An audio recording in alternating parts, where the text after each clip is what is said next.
இன்றைக்கி பார்த்திங்கன்னா எங்கள் ஊரில் தண்ணி வந்துருச்சுங்க. ஸோ வீக்லி ட்வைஸ் தான் கார்ப்பரேஷன் வாட்டர் விடுவாங்க. ஸோ நாங்கள் அப்பப்போ ஸ்டோர் பண்ணி வச்சுக்குவோம்.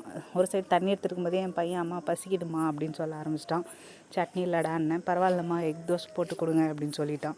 சரி அதனால் முட்டை போட்டு அது மேலே பெப்பர்லாம் போட்டு தம்பிக்கு தோசை ரெடி பண்ணியாச்சு.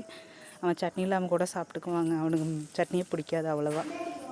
சரி மழை வர மாதிரி வேறு இருக்கே, கரண்ட் போயிடுச்சுன்னா என்ன பண்ணுறது அப்படின்னு சொல்லிட்டு ப்ரிப்பேராக முன்கூட்டியே சட்னியும் பண்ணிடலாம் அப்படின்னு சொல்லிட்டு வெங்காயம்லாம் கட் பண்ணி இன்றைக்கி என்னமோ எனக்கு காரமாக சாப்பிட்ணுன்னு தோணுச்சிங்க. இத்தனை நாள் நான் சாம்பாரே தான் சாப்பிட்டேன்.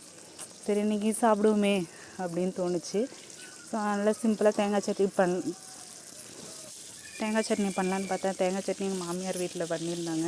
சொல்ல சரி நம்ம தக்காளி சட்னி பண்ணலாமே அப்படின்னு சொல்லிட்டு தக்காளியெல்லாம் போட்டு நல்லா காரசாரமாக வச்சுருந்தேங்க. வச்சுட்டு ரெடி பண்ணிவிட்டு நானும் போய் ஹாட் வாட்டரில் போய் குளிச்சுட்டு சாமி கும்பிட்டு வந்து நைட்டு தோசையை வச்சு சாப்பிட்டு இன்றைக்கி நைட்டை முடிச்சாச்சுங்க.